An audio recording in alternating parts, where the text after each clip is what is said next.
DC link undervolt warning mga master. So may problema tong dalawang BFD namin. So dito sa kabila gumagana yung mga BFD dito. So may 8 BFD dito para sa conveyor. So itong dalawang conveyor na to ay nagwa-warning ng DC undervolt. So basic troubleshooting mga master sa Danfoss na BFD, no, pag ganitong klaseng warning, no. So ibig sabihin yan, wala yang output yung motor mo. So yung UVW na wire ay walang output. Yan sigurado.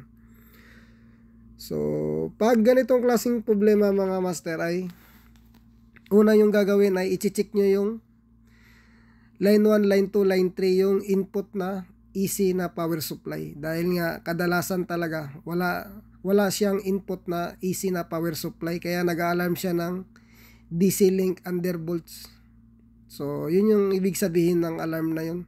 So kung makita nyo, wala tayong nakukuhang voltage sa input. So dito sa kabila yung gumagana na BFDI, dito ang check natin. So may nakukuha tayo ditong input na power supply na AC.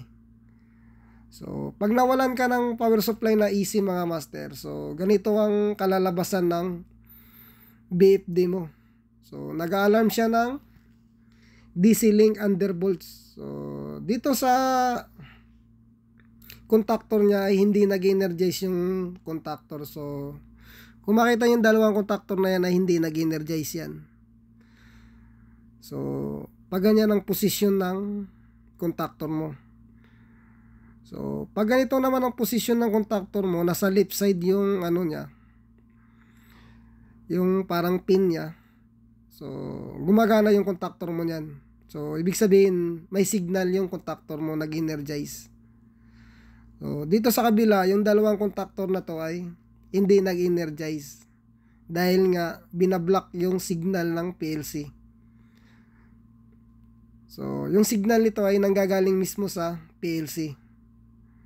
So kung titingnan natin yung sa baba wala siyang voltahe, pero dito sa taas ay meron sa may contactor sa taas. Kaya ito ang troubleshoot ko master, bakit nawalan to siya ng signal, dahil nga may problema. So upload ko to next video.